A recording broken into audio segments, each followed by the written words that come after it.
গতকালকের ব্লগে হচ্ছে ইফতারির পরের মুহূর্তগুলো আর ওইভাবে শেয়ার করতে পারিনি।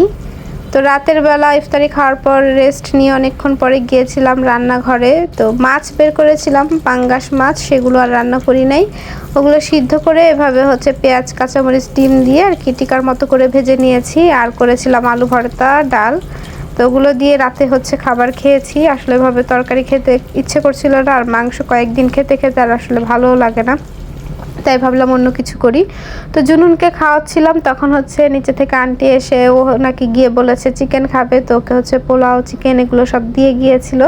তো তখন ওর আসলে খাওয়া সেই মুহূর্তে শেষ, মানে পেট ভরে গিয়েছে, তাই ভাবলাম এটা আজকে খাওয়াবো না, আগামীকালকে দুপুরে জুনুনের লাঞ্চ হয়ে যাবে, তো ফ্রিজে রেখে দেই।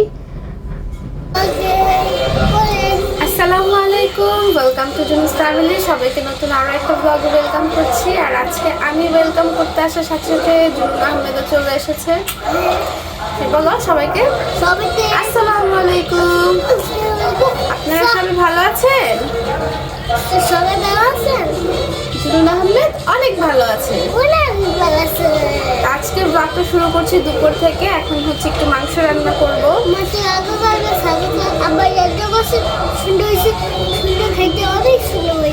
অনেক সুন্দর হয়েছে, মানে রান্না করার আগেই খাবারটা অনেক সুন্দর হয়েছে।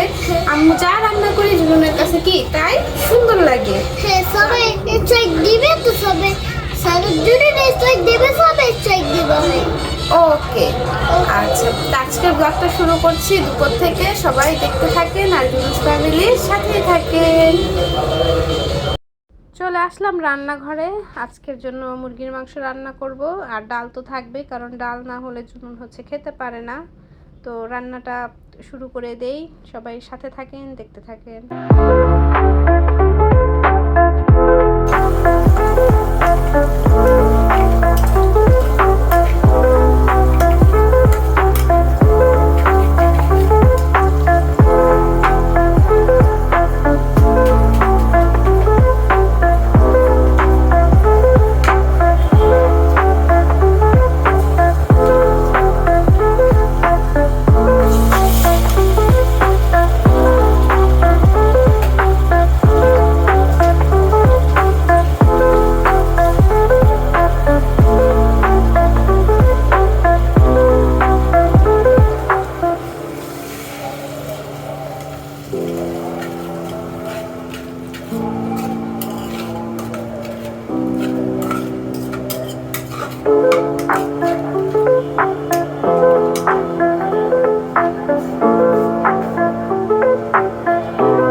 আমাদের খাবারের মানে যে অবস্থা, তাতে হচ্ছে এক দুইটা আইটেম করলে হয়ে যায়। আমি যেমন এই মাংসের তরকারি হলে আমার ভাত খাওয়া শেষ হয়ে যাবে, ডাল খাবো না। আর জুনুনের হচ্ছে একটু ডাল আর এক টুকরো মাংস হলেই হবে, সামিও হচ্ছে মাংস দিয়ে ভাত খাবে। আর আম্মুর জন্য আম্মু হচ্ছে মাছ এসে রান্না করবে বলেছে, মানে আম্মু যেভাবে খাবে আর কি। রান্না করতে এসে দেখলাম যে ধনিয়া গুঁড়া শেষ হয়ে গিয়েছে, তো যতটুকু ছিল ততটুকুই দিয়ে দিলাম। আর এখন হচ্ছে মাংসটাকে কষা আমি এখানে বসাই দিব।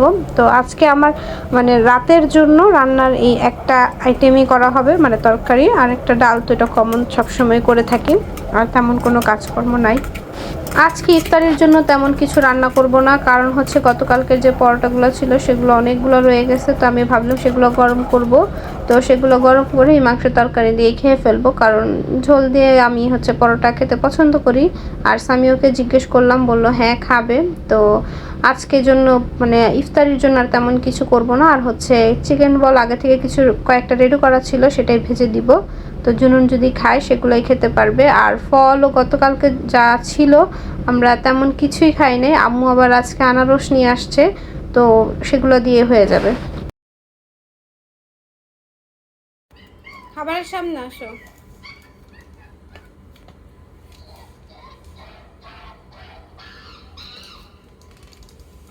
কাছে এসে পেট ভরছে তোমার? একটু পেট বসে পরের ভাত খেয়ে ঘুমিয়েছে, অনেক পেটে ভরাতে আমার তো দেয় না, আমাকে তো অনেক দেয়।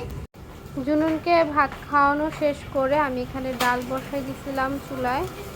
তো রান্না বান্না এভাবে একটার পর একটা আর কি শেষ করে রেখে দিই। আর এখানে চলে আসলাম পানি ভরতে। তো আমার হচ্ছে আরেকটা কাজ আছে, ছাদে হচ্ছে অনেকগুলো কাপড় দেওয়া আছে, সেগুলো নিয়ে আসতে হবে। আর জুনুন আসার আগে আমি হচ্ছে রান্নাঘরে রাখি যে কাজগুলো আছে সেগুলো করে ফেলবো। আজকে তার ফল টল কাটাকাটি নাই, তাই ভাবলাম যে কয়েকটা চিকেন বল ছিল এর আগে একদিন বের করেছিলাম, সেগুলো এখন ভেজে সন্ধ্যার জন্য রেখে দিব।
এই তো ভাজা শেষ। যেটা হচ্ছে গতদিন যখন করেছিলাম তখন খেয়েছি, খুব একটা খারাপ হয়নি আবার ভালোও হয় নাই, একটু লবণটা বেশি হয়ে গিয়েছে। লবণটা আসলে আমি যে কোনো কিছু তৈরি করতে গেলে লবণ বেশি হয়ে যায়, তো এটা আমি পরিমাণটা বুঝে ভাবে দিতে পারি না, তো একটু লবণের টেস্টটা একটু বেশি লাগছে। এমনি বাকি ঠিকঠাক ছিল। আর ঠান্ডা হয়ে গেলে একটু শক্ত হয়ে যায়, তো আসলে চিকেন বল সফট থাকলে খেতে মজা লাগে। তো যেহেতু পাকা রাঁধুনি না, তাই একটু 19-20 তো হবেই। তো এখানে ছাদে চলে আসলাম, জুনুনকে ছাড়াই আমি একাই আসছি। কাপড়গুলো এখন ঘরে নিয়ে যাব। তো সন্ধ্যা প্রায় হয়ে আসছে, মানে কিছুক্ষণের মধ্যে হচ্ছে আজান দিয়ে দিবে। তো আমি কাপড়গুলো নিয়ে এখন ঘরে চলে যাব। আর হচ্ছে ছাদে গাছটা দেখলাম পরিস্থিতি খুব একটা ভালো নাই, তা আমার আসলে ছাদে বেশিক্ষণ ভালোও লাগে না একা একা। তো জুনুন থাকলেও হচ্ছে অনেক কথা টথা বলে ওকে নিয়ে যখন চাই, তো একা গিয়েছিলাম, তাই তাড়াতাড়ি চলে আসলাম। আর এই যে আমাদের গাছে কিছু কিছু গাছে ফুল এসেছে। আর হচ্ছে মানে ফল গাছ যেটা ডালিম, এটা তো অনেক ফুল আসে, কিন্তু শেষ পর্যন্ত সেই ডালিমগুলো আসলে খাওয়া যায় না, মানে খাওয়ার উপযুক্ত হয় না। আর এখন একদম ইফতারি টাইম ঘরে আসছে। তো আজকে যে আমাদের ইফতারি রেডি, এটা হচ্ছে আমিও নিজের জন্য তৈরি করেছি স্পেশালভাবে। তো আজকের ব্লগটা এই পর্যন্ত। সবাই ভালো থাকবেন, সুস্থ থাকবেন, জুনুস ফ্যামিলির সাথে থাকবেন।